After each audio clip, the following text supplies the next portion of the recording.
Hello, welcome to the penultimate BetHelper betting preview in this World Cup. The game we're going to be looking at now is Uruguay versus Germany. It's a third, fourth place playoff, so it's going to be kind of hard to judge teams' motivations in this one. If you're looking for my ebook, check out the link below and sign up from there, and I'll send it out to you straight away. So having a look at the Asian markets, the handicap here is Uruguay gaining a 0.75 of a goal. Germany then obviously giving up 3/4 of a goal. Um, Yesterday and the day before, we saw that there was heavy money put on Uruguay. That's slightly after drifting now, but they are shorter odds than what they opened at. Then obviously Germany, they started off short, drifted significantly, and now they're after shortening again, but they're still significantly longer odds than what they started off at. Looking at the unders and overs market, I think everyone's expecting this to be a very tight or a very open game with lots of goals in this one. I've seen in the past that the third, fourth place playoff is probably a better game than the final from a neutral kind of perspective.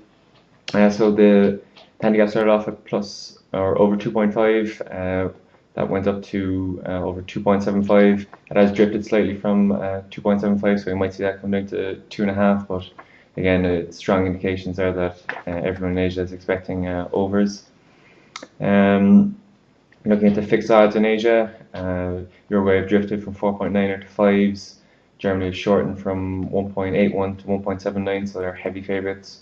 While the draws drifted from 3.65 to 3.7, so you might be able to suggest there that they're expecting this to be settled in the 90 minutes.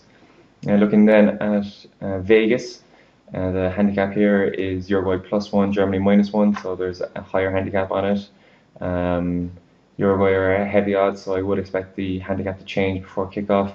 They're only at 1.3, while Germany are 2.5 minus a goal. So maybe if you're looking for some or some value, then you might look to Vegas at the -1 on Germany.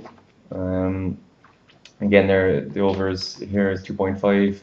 It's at 1.55, so it's heavily backed here in Vegas as well. Looking at the fixed odds in Vegas. Uruguay are obviously outsiders again. They are shortening. They're 4.6 at the moment. Germany are saying flat at 1.65. So again, they're heavy favourites there. While the draw is saying flat at 3.65. So again, they're probably expecting this to be settled in normal time, really. Looking at the betting exchanges, Uruguay has drifted from 5 to 5.1. Germany are shortened from 1.84 down to 1.8. Where the draw has drifted from 3.8 up to 3.9. So again, you might think that they're expecting this to be finished in normal time. I don't think either side would really want extra time and penalties to decide their final game. The unders and overs, it's it started off 1.75, now it's 1.79, so it is still favourite, but there is a dwindling support for it. Looking at the percentages matched, there's 1.7 million match at the moment, so it's not very big. I would expect that to be about 10 million for kickoff, but again, there might not be as much interest in this game, given that it is kind of a sideshow to the final on Sunday. So percentages matched, no surprise here that 78% are gone on Germany. Uruguay only accounts for 12%, while the draws comes in at 10%. So again, there's not much support for the draw. The over 2.5 goal market is 77%, so it's one of the highest we've seen. So I think everyone's kind of lumping on the overs market. So having looked at the bookies, they've Uruguay flat at 5s, draws drifting from 3.6 to 3.75. So again, not expecting this to go to extra time or anything. And Germany are flat at 1.72, so again, heavy favourites, while overs is 1.7, also flat. So again, we can see that is being heavily backed. So having a look at the form, the Uruguay's form, they've won the last 6 games, drawn 1 against Uruguay, which ended up winning controversially in penalties, and they lost 1, which was their last game against the Dutch. Obviously then their record in the tournament is their last 6 games, so it's no difference there. And the Germans have won 4 and lost 2. They've obviously lost against Serbia, and they lost against the Spanish the other day. Again, their form in this World Cup is the exact same. So having a look at the FIFA and ELO rankings, Uruguay ranked 16th according to FIFA. That will change obviously after this World Cup, and they're 7th according to ELO. Germany are 6th according to FIFA, while they're 4th on ELO. So two relatively close sides according to ELO anyway. The referee from this one is Benito Archundia, and he's from Mexico. He hasn't had too many games in this World Cup. He's only had 2, so he was a bit of a surprise pick for this one. You would have thought he would have given it to some of the retiring referees this year, like Rossetti from Italy, for example. But he's refed the Italy-Paraguay game. There's 2 goals in that and 2 yellows. And he also refed the Portugal and Brazil game. No goals in that, and there were 7 yellows in that. So he's refed 2 draws in this World Cup, and that's pretty much it. So having a look at goals scored, in qualifying, Uruguay managed 1.77 goals scored. They conceded an average of 1.16 goals per game. So far in this competition, they scored an average of 1.33, but they conceded an average of just 0.83. So they're not explosive scorers, but they don't give away too much at the back either. And looking at Germany, then they've scored an average of 2.6 goals per game in qualifying, while they conceded an average of 0.5. So they're very solid at the back as well. And so far in this competition, they've scored an average 2.16 goals per game, conceding just 0.5. So again, they have been one of the highest scorers in this tournament, and they've scored 4 on 3 occasions. So we'll see what happens there. Having a look at some doubts and some injuries. There's a number of doubts. I think the high intensity games during the week has caused a few problems. Forlan is a doubt for Uruguay, so he's kind of like their playmaker, even though he is a striker. But he's taking every set piece, he's taking every corner, every free kick. He's pretty much the lifeblood of their side. If he's out, it's kind of hard to see who would take his place. Lodero probably would be one of their similar kind of player. He would be more playmaker, really broke his leg.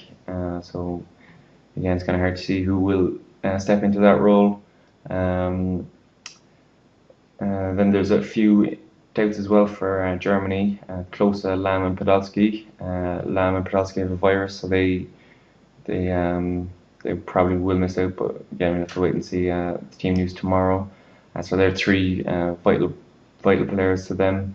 Obviously, if there's a virus in the camp, we might see that spread to a number of other players before the kickoff. So I wouldn't advise any bets on either team at this moment, especially with 4 now missing for Uruguay, or else 3 starters for Germany potentially missing as well. The only injury confirmed injury is Lugano. Probably know him as a centre back for Uruguay. He's their captain as well, so he will be missed as well. They missed him against the Dutch. So have a look at some probabilities. The computer probabilities on Uruguay gives them an 18% chance. The implied odds, according to the bookmakers, means that they have a 20% chance. So they're about accurately priced at the moment. They are heavy underdogs, and if they're missing Forlan, you can't really see them snatching something. But again, you could say that they might be more highly motivated, since that they wouldn't have expected to get this far, so they might cherish finishing 3rd, more so than the Germans, who kind of would have expected to, well, not expected, but they would have had a goal of getting to the final again, as they all seem to do. Looking at Germany, the computer probabilities gives them a 64% chance, while the implied probabilities, according to the bookmakers, gives them a 56% chance. So again, you might see here that Germany look like they're still a bit of value. As you can see there in the simulated game, they're currently 3-0 up against Uruguay, so I don't know how much of relevance that is, but I guess we'll have to wait and see. Then the draw, again, we all see the draw being a lower chance according to the computer probability, so that comes out at 18%, which is the same as Uruguay victory. And according to the implied probabilities based on the bookmakers' odds, it's a 24% chance. So again, it's a little bit higher. I haven't seen much support for that in any of the markets, so I wouldn't really be thinking this is going to go to penalty, so I wouldn't really be backing the draw. Some people have asked me some questions of how the computed and implied probabilities are worked out. They're all in my ebook, but just briefly, the computed is based on the stats, so taking like form and how they've done in previous matches, as well as the market movements, where the money is going in relation to each other. So if Germany are heavy favourites and they've a really good record, they're obviously going to have a higher probability of victory. And then the implied is just what the bookmakers think based on their odds. So some tips: I wouldn't advise anyone to place a bet before finding out the team news. There's a lot of doubts and injuries, and with that virus in German camp, it could cause havoc. So I would wait until tomorrow and probably find out about half an hour before kickoff who's actually starting. So check out twitter.com/BetHelper. I will have the team sheets and some my final picks. So check that out and check out the link below if you want my ebook to have some answers to some of the questions that people have had in the last month or so.